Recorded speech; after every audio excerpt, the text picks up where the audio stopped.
Bonjour, belle âme, je suis Juliette Bernelat, hypnothérapeute, thérapeute en éveil féminin et professeure de yoga. Et j'accompagne les femmes et les hommes sur leur chemin de vie pour se libérer des émotions du passé et avancer vers toujours plus de plaisir et de joie à être soi.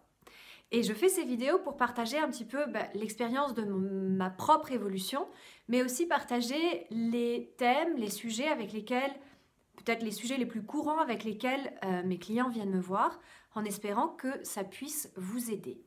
Et le sujet d'aujourd'hui, c'est hypersensible, personne hypersensible ou empathique. Quel est le challenge? Pourquoi est-ce que ça peut être dur, surtout en ce moment? Et comment prospérer vraiment? Voilà le sujet. Et j'aimerais diviser cette vidéo en 3 étapes. Et la première, c'est vraiment adresser le fait que, voilà, pourquoi est-ce que ça peut être difficile d'être hypersensible et surtout en ce moment, en fait. Alors là, quand je dis en ce moment, on est dans la période Covid, dans les grands chamboulements politiques, dans les crises sanitaires, dans les choses extérieures qui vont très vite, qui changent tout le temps. C'est dur pour tout le monde.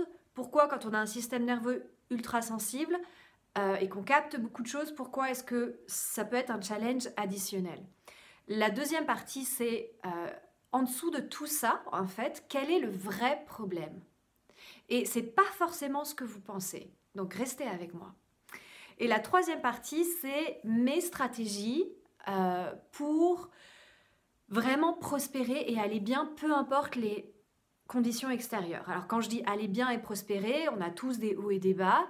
C'est jamais linéaire. Bien sûr qu'il y a des phases d'abondance et des phases plus de retrait et de plat, mais comment être vraiment en paix avec sa nature d'hypersensible et et trouver vraiment une paix un petit peu stable à travers les différentes conditions de la vie. Alors la première partie, c'est pourquoi c'est un challenge d'être hypersensible ou empathique, surtout en ce moment. Eh bien, vous voyez, vous connaissez les temps comme moi, comme ils sont. Grands changements politiques, la crise sanitaire, les vaccins, les conditions d'exercice de travail et de vie qui sont limitées, des positionnements qu'il faut avoir ou pas avoir, enfin bref, plein de choses. Il y a aussi au niveau de l'astrologie énormément de choses qui se passent, des éclipses puissantes qui entraînent beaucoup de turbulences extérieures, mais aussi énormément d'évolution intérieure. Donc on passe un petit peu à la machine à laver. On est tous à être un petit peu propulsés dans une dynamique de changement qui est assez intense. Alors, déjà pour donner une définition de ce que c'est une personne hypersensible et une personne empathique. Alors, je vais utiliser ces deux mots de manière interchangeable dans la vidéo parce que, en fait, c'est la même chose. C'est juste que de la personne hypersensible à l'empathique, eh bien, c'est juste un degré de sensibilité énergétique qui augmente. Alors, vous avez deux scientifiques qui ont parlé de ça, le docteur Judy Orloff qui a énormément étudié les empathiques et le docteur Elaine Aron qui a écrit 3 livres sur les personnes hypersensibles. Juste pour vous donner une définition un petit peu globale de ces deux types de profils. Alors, la définition c'est: ces personnes ont une capacité accrue à détecter, lire et comprendre et interpréter les énergies qui les entourent. Et si vous imaginez ça un petit peu sur une ligne droite, vous avez les personnes hypersensibles, la sensibilité commence, donc elles captent déjà un petit peu les courants énergétiques en dessous de la surface de ce qui se montre et de ce qui se dit. Quand on avance en fait sur ces lignes de sensibilité, on arrive dans l'empathie mentale, émotionnelle, et la forme la plus avancée, disons la plus accrue de sensibilité empathique, ça serait l'empathique physique. Et je voudrais me pencher un petit peu sur cette empathie physique parce que c'est là où moi je me trouve et énormément de mes clients qui viennent me voir se trouvent aussi un petit peu dans cette catégorie d'empathique physique. Donc l'empathique physique, c'est Vous avez une personne en face de vous. L'empathie commence mentalement parce que vous voyez comment elle va, vous voyez ce qu'elle vous dit. Automatiquement, vous vous mettez un petit peu dans ses chaussures à sa place. Voilà, c'est comme ça. C'est votre nature énergétique, elle est un petit peu comme ça. Elle va, ok, d'accord. Je vois la personne, je scanne un peu, je vois dans quel état, qu'est-ce qui se passe chez cette personne. L'empathie émotionnelle, eh bien, vous ressentez en fait les émotions, même si la personne ne les montre pas forcément, vous allez ressentir émotionnellement un petit peu le champ énergétique ou le paysage énergétique de cette personne au niveau émotionnel. Et là où l'empathie physique va plus loin, c'est que vous allez peut-être, si vous êtes un empathique physique, ressentir les sensations physiques que la personne ressent. Alors, si vous avez par exemple quelqu'un, je sais pas, vous croisez quelqu'un et la personne a mal à la hanche et tout d'un coup vous allez aller avoir mal à la hanche et vous ne comprenez pas vraiment pourquoi en fait. Ça serait de l'empathie physique. Mais ça va encore plus loin que ça. C'est-à-dire que l'empathique physique va somatiser ou conscientiser un dérèglement ou voilà, quelque chose d'énergétique chez la personne alors que la personne en face n'en a même pas conscience. Je vous donne encore un exemple. Je suis thérapeute, je travaille jour après jour sur la libération émotionnelle des personnes qui viennent me voir. J'ai quelqu'un qui vient me voir qui sort ou qui est en deuil de relation et qui a ici le cœur vraiment en vrac, qui a des douleurs, mais elle, la personne n'est pas forcément connectée à ça. C'est-à-dire que la personne ne va pas forcément avoir des douleurs dans le cœur ou une sensation d'oppression ou voilà, elle ne va pas forcément sentir. Moi, je vais presque immédiatement sentir dans mon corps en fait ce que la personne ressent au niveau des sensations, c'est-à-dire les vibrations, les pulsations, les picotements, le poids, la légèreté. On est vraiment dans les sensations là. Je vais le ressentir et mon corps va être une espèce de caisse de résonance en fait pour les énergies qui viennent à moi. Alors si vous vous dites « mais c'est un cauchemar !» C'est un cauchemar. Mais pourquoi? Mais comment? Comment est-ce possible? Alors, juste pour vous dire que si c'est votre cas, il y a une raison. D'accord? Votre sensibilité n'est pas un tard, c'est un cadeau. Et on va avancer un petit peu avec ça. C'est-à-dire que si vous vous êtes incarné dans un corps qui a une sensibilité telle, c'est que cette sensibilité a un rôle à jouer dans votre mission de vie, dans ce que vous avez à apporter en fait à cette planète. Ok. Donc ça, c'était un petit peu les différents grades de sensibilité.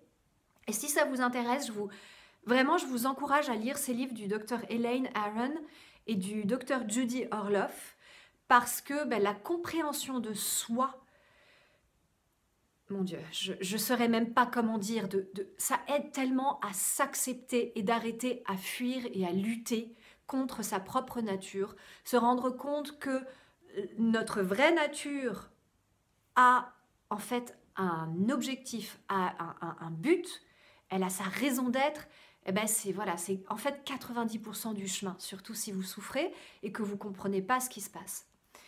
Alors,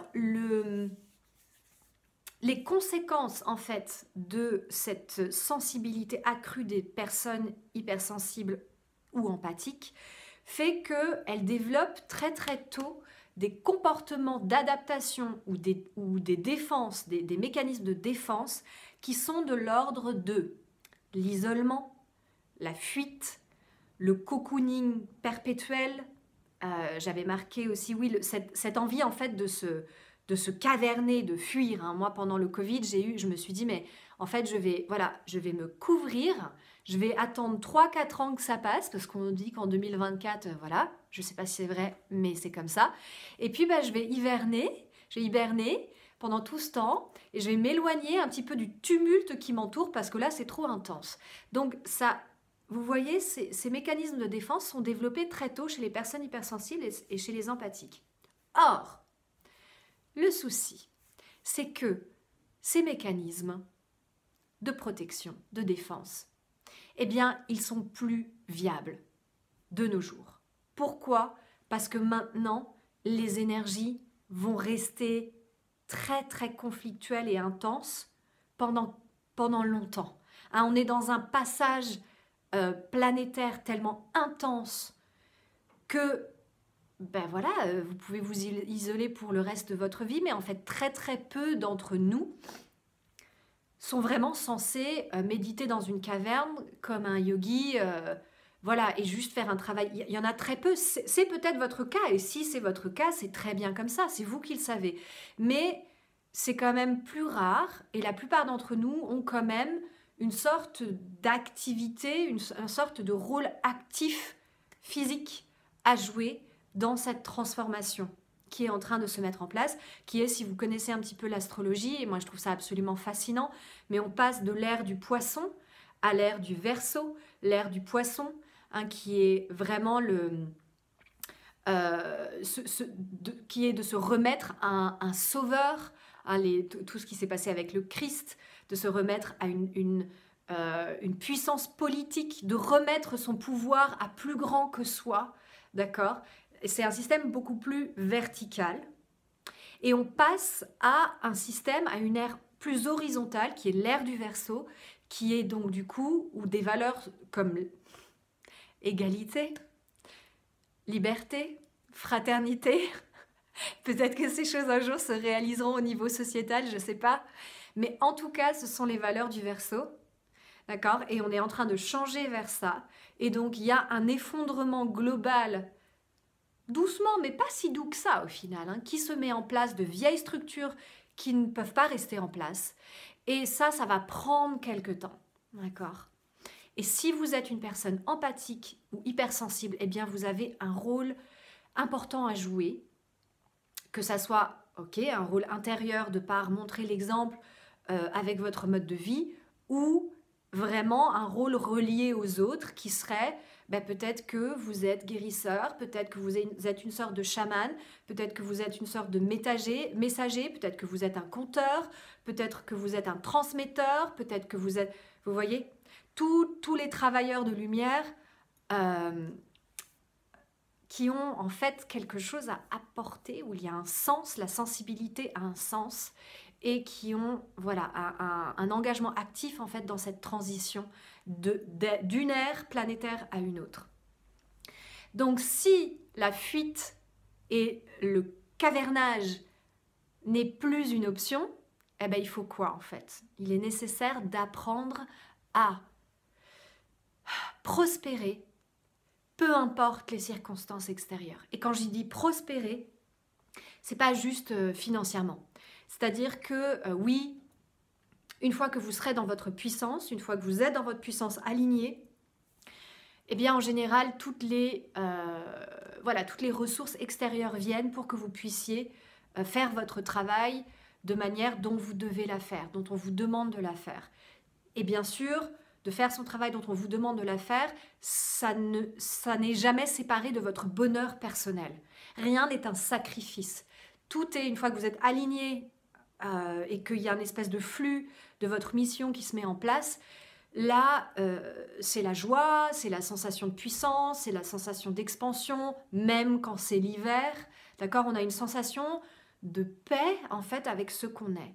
Donc, prospérer, ça serait trouver la paix avec votre vraie nature, laisser les ressources venir à vous pour irradier votre lumière, d'accord, d'hypersensible ou d'empathique et votre travail vers l'extérieur. Donc, il est nécessaire d'apprendre pas juste à survivre, mais à prospérer. Et ça m'amène à la deuxième partie. En dessous de tout ça, quel est le vrai problème en fait? Quel est le vrai challenge des hypersensibles? Quelle est la cause en fait de ce problème? Et les personnes qui viennent me voir, et moi jusqu'à pas longtemps, je leur ai dit, en fait, mon vrai problème, c'est ma sensibilité. C'est-à-dire que je ne suis pas faite pour ce monde, je ne comprends pas comment ça fonctionne.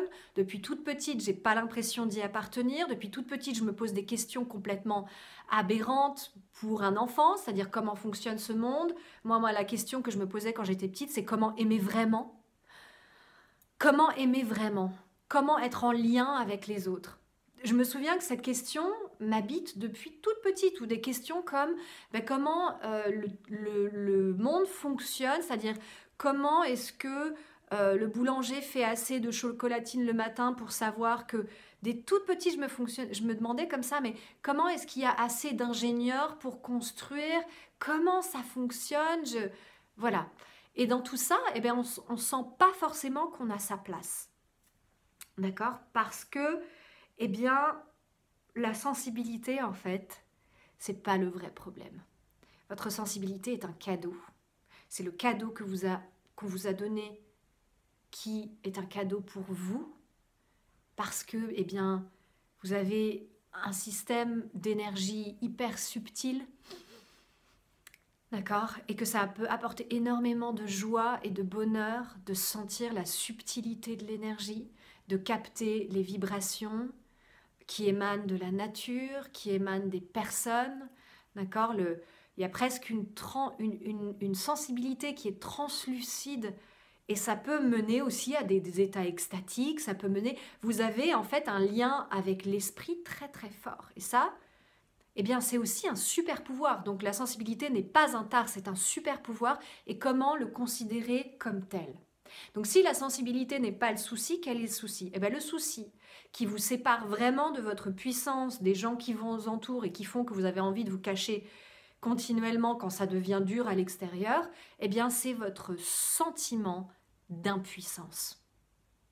C'est le sentiment d'impuissance qui vient de l'enfance. Pourquoi? Parce que l'enfant hypersensible ou empathique n'avait pas la grille de lecture mentale nécessaire pour comprendre ce qui lui arrivait. Donc il est probable que si vous êtes comme moi, qu'en étant enfant, vous étiez ouverte un maximum, que vous étiez rempli un peu de désir de vous relier aux autres, d'aimer, de sourire, de soins, de rayonnement, et que ça n'a pas été compris, ou que ça n'a pas été vu, ou que vous ayez carrément été, voilà, rase les murs, pour qui tu te prends, qui es-tu, mais pour qui elle se prend celle-là, surtout si vous êtes une femme, d'accord? Et donc l'enfant empathique ou hypersensible, eh bien, il est envahi de ces énergies denses qu'il ne comprend pas, de cette violence, de cette rudesse qui l'entoure, peut-être même d'agression physique, peu importe ce qui vous est arrivé, d'accord? Il est probable que vous vous ayez dit, mais en fait, voilà, il y a une erreur cosmique qui s'est produite, je suis arrivée sur la mauvaise planète, je ne comprends pas ce qui m'arrive, et vous avez commencé à fuir, à vous renfermer doucement sur vous-même, non seulement physiquement, mais aussi à disparaître un peu mentalement dans votre monde imaginaire où c'était beaucoup plus léger et joyeux, du coup.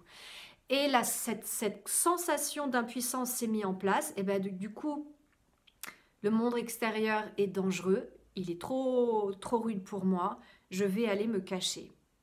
Et donc, il y a cette croyance qui s'est mise en place que, donc la croyance numéro 1 que je voulais citer, c'est pour éviter de se heurter à une dureté extérieure incompréhensible, la croyance c'est voilà, les énergies extérieures sont beaucoup plus fortes que moi et je dois fuir, m'isoler, faire tout le temps cocoon, alors que ce n'est absolument pas vrai. Ce n'est pas vrai. D'accord? Si vous êtes une personne hypersensible ou empathique, vous avez un système énergétique ultra puissant, ok?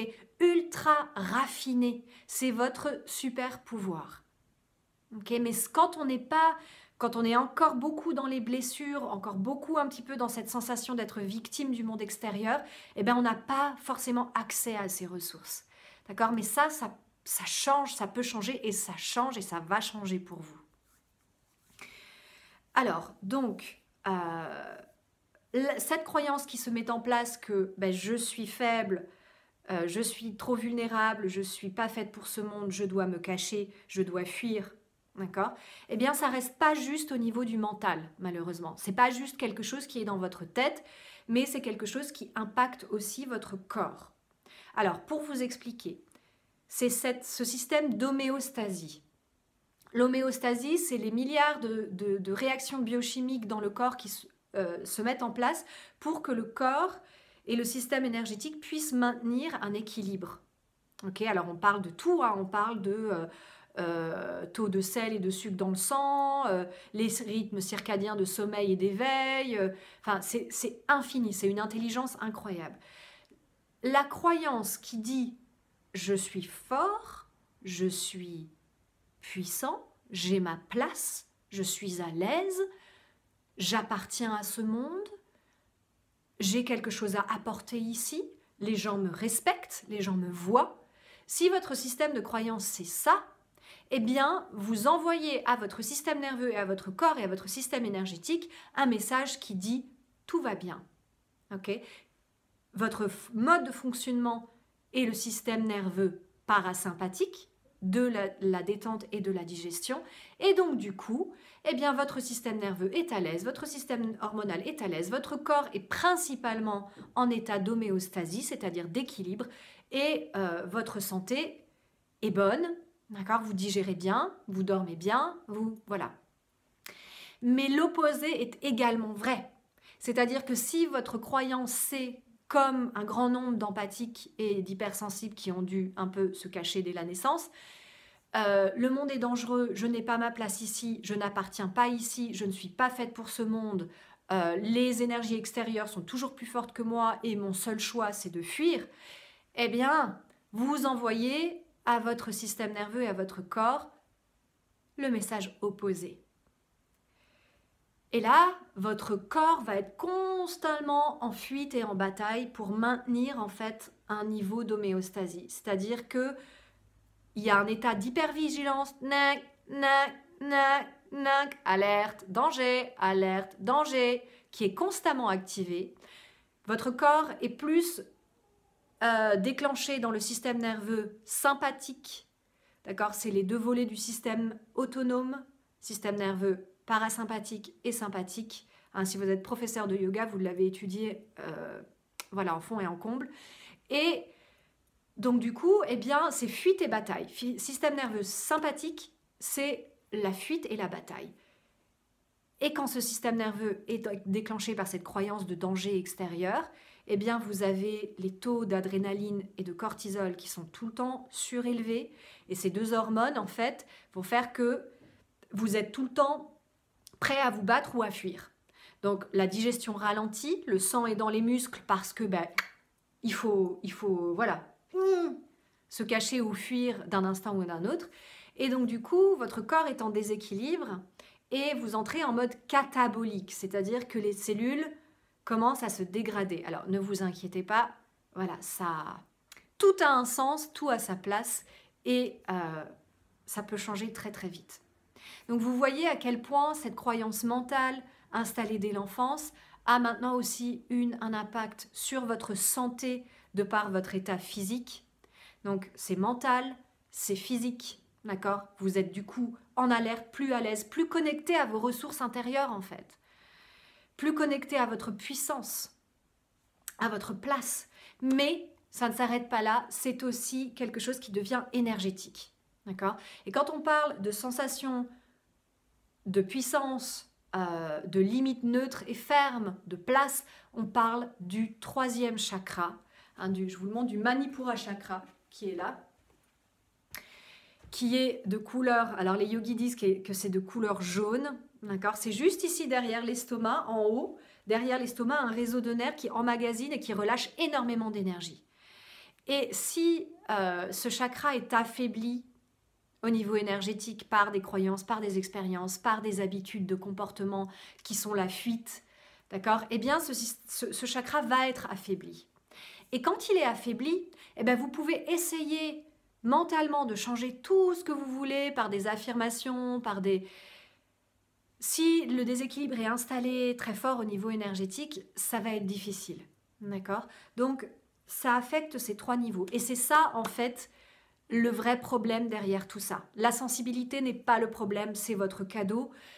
Le vrai problème, c'est cette sensation d'impuissance que vous avez depuis que vous êtes petit peut-être, qui engendre des mécanismes de défense et des affaiblissements au niveau mental, physique et énergétique. Alors, ça m'amène à la troisième. Après vous avoir dit tout ça, tous ces problèmes, voilà, avoir expliqué tout ça, la suite logique, c'est comment prospérer réellement. Et comme je disais, quand je dis prospérer, c'est pas juste prospérité financière, parce que les finances, ça va avec le tout.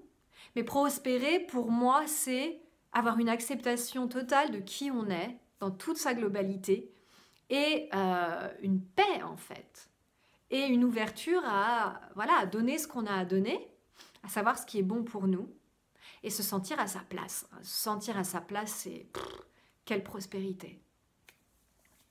Alors, comment prospérer vraiment? Et là, je vais du coup adresser ce troisième chakra, Manipura chakra, d'accord? C'est plus facile en fait de travailler, pour moi, c'est plus facile de travailler avec l'énergie, avec le niveau énergétique directement, que de vouloir se marteler dans la tête au niveau mental qu'on est puissant. Okay? Pour moi, d'adresser le niveau énergétique, c'est le début en fait d'une roue de changement bénéfique. Alors, la première technique pour commencer à prospérer véritablement et renforcer ce troisième chakra, eh bien, ça serait, vous êtes prêts? S'exposer. S'exposer. Et là, je vais avoir tous les empathiques et tous les hypersensibles qui vont là, là. D'accord? Mais c'est nécessaire. Et je vais décrire une technique que j'ai lue chez Christina Lopes. C'est la technique in and out. La technique in and out. Donc, comment commencer à renforcer ce troisième chakra et cette sensation de puissance, cette sensation de force à l'intérieur de vous, on parle du yang, eh bien, cette technique in and out qui veut que vous, graduellement, que vous vous exposiez. La première étape, ça serait justement de faire le in and out, c'est-à-dire de vous exposer de manière mesurée. D'accord? De voir, d'aller dans le monde, d'aller dans les foules, d'aller à un cours dans un groupe de danse, aller à un concert, voilà, ce que vous exposez vraiment au monde. Aller faire du shopping un samedi matin, mais de manière mesurée. Et d'y aller en fait comme si c'était un exercice. Donc quand il n'y a pas d'enjeu et on considère que quelque chose est juste un expériment, un exercice, eh bien on peut y aller sans peur. On peut y aller sans se dire, mon Dieu, il y a des enjeux énormes. Non, s'il n'y a pas d'enjeu, si c'est juste un test, vous pouvez faire ça comme ça, y aller sans peur. Allez, I am what I am, je m'expose, j'y vais. Je vais 2 heures faire les magasins un samedi matin. Si ce n'est pas possible le samedi, faites-le le mardi. D'accord? Et je vais me fixer un début et une fin et dire, ok, j'y vais pour 2 heures. Okay, et vous le faites ça comme ça, de manière mesurée, comme un exercice, sans peur. Et une fois que c'est fini, que vous en avez assez, vous rentrez. Et ce qui va vous aider, c'est la deuxième étape. Quand vous vous exposez comme ça au monde, à la foule, aux expériences, voilà, eh bien, allez-y avec un mantra. Je vais vous donner un mantra aussi inspiré de Christina Lopes qui dit « Il n'y a pas d'énergie plus puissante que moi. » Donc vous allez faire vos expériences, le in and out, et vous allez sentir et répéter à l'intérieur de vous, il n'y a pas d'énergie plus puissante que moi.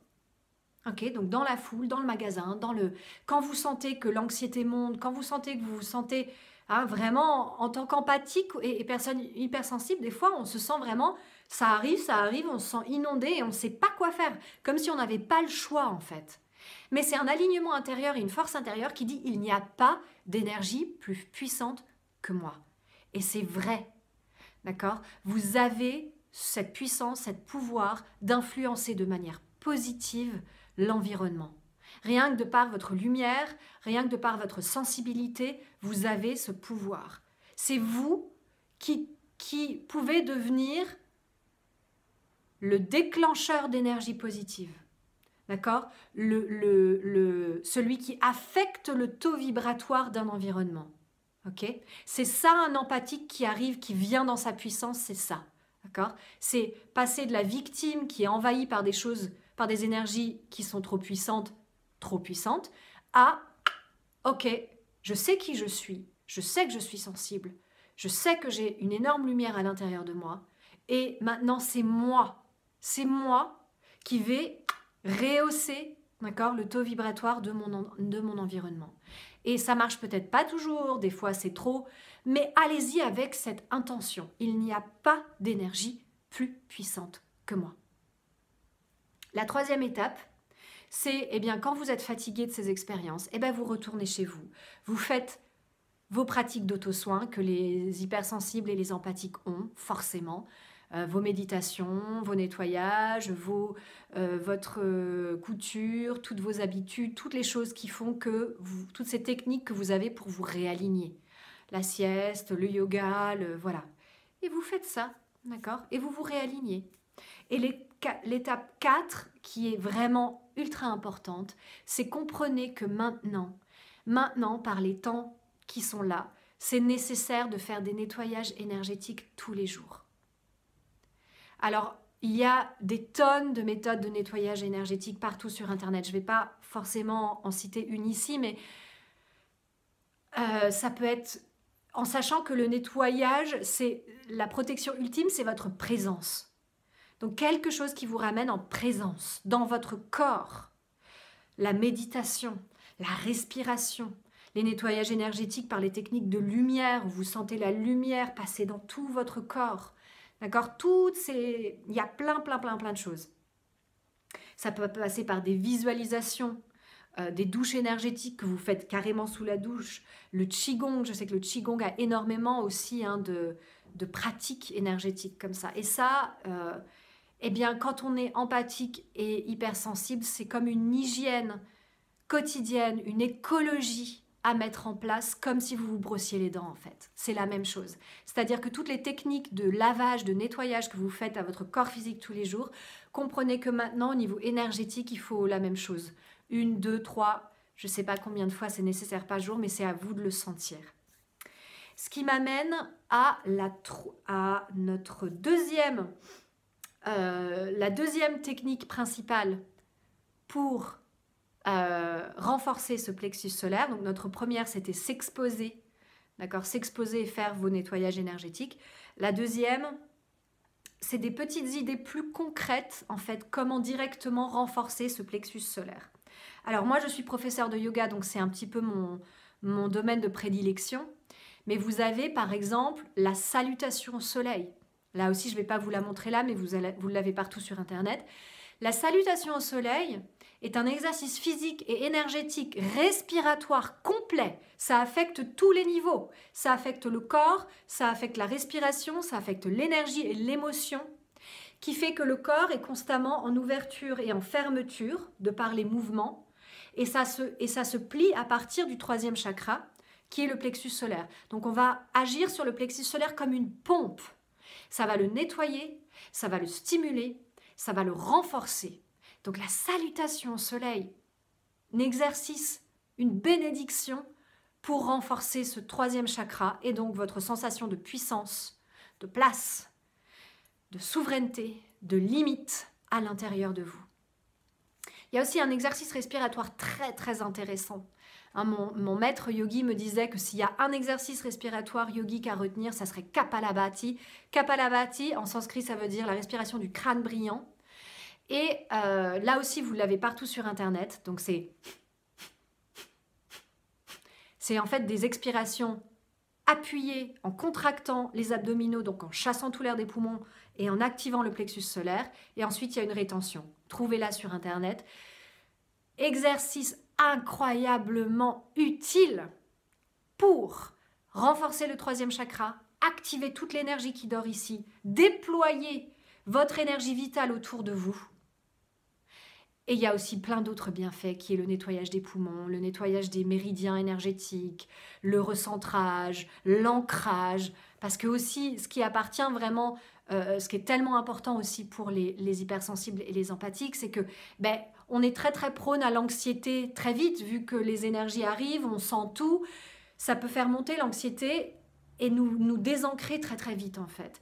Donc tout ce qui peut vous ramener à nouveau dans le corps, dans votre place, dans votre ancrage, dans le concret, dans le corps.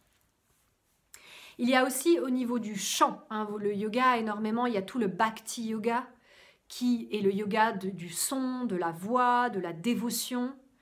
Eh bien, les chakras en fait, les yogis ont donné aux chakras des sons qui font vibrer le chakra et l'harmonisent et le rééquilibrent. Et le son du troisième chakra ici, du Manipura chakra, c'est Ram, Ram, R-A-M, R-A-M. D'accord? Donc vous pouvez très bien fermer les yeux, respirer quelques fois. Imaginez une couleur jaune, une boule jaune dans votre plexus solaire et répétez Ram, Ram, Ram, Ram, Ram. Autant de fois que c'est nécessaire jusqu'à ce que vous sentiez que ça chauffe dans le plexus.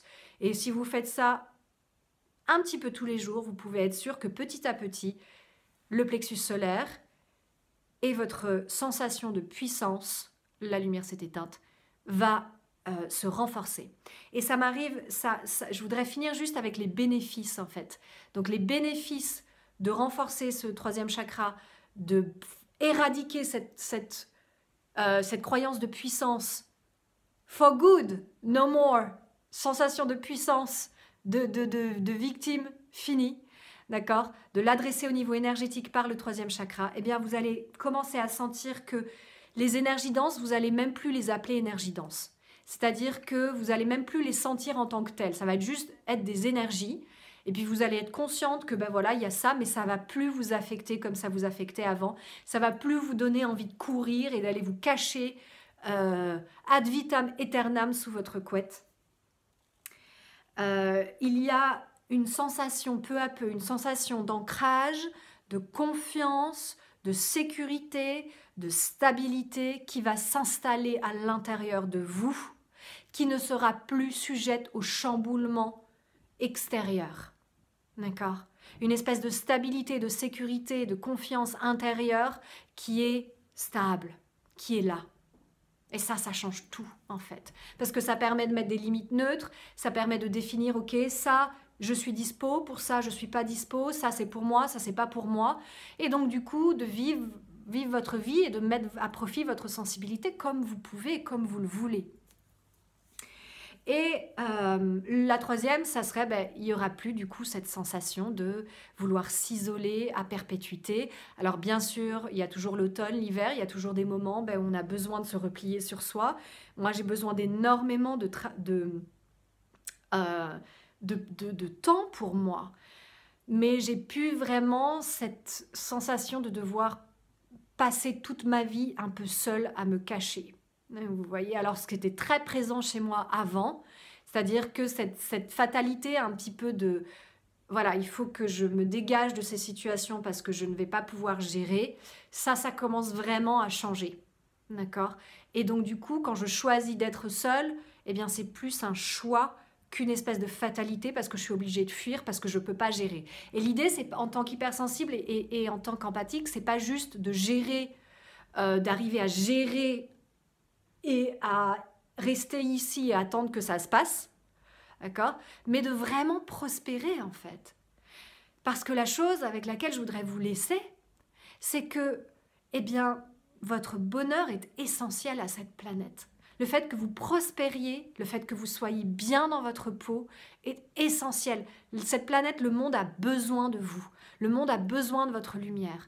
Votre sensibilité n'est pas un tard, ce n'est pas une faute, ce n'est pas une erreur cosmique, ce n'est pas un défaut de logiciel avec lequel vous êtes né et tant pis, c'est comme ça, prochaine vie, on verra comment ça se passe. Non, non, non, votre sensibilité est un cadeau. Et elle apporte plein de choses, plein de cadeaux à donner aux autres, à vous-même, d'accord? Vous avez un rôle à jouer ici et honorez-la. Donc simplement pensez à mettre cette écologie en place, de renforcer votre centre de puissance personnelle, de renforcer vos limites, d'accord? Et de vous débarrasser de cette croyance d'impuissance. Vous avez un système nerveux super puissant, vous êtes puissant et vous avez votre place dans ce monde, une place très très importante. Et je vais vous laisser avec ça. Peut-être mettez dans les commentaires avec plaisir pour me partager comment est-ce que vous ressentez la chose. Si vous avez mis en place des choses que j'ai proposées, comment est-ce que ça se passe pour vous. Et je vous dis à très très bientôt, belles âmes. Ciao, ciao!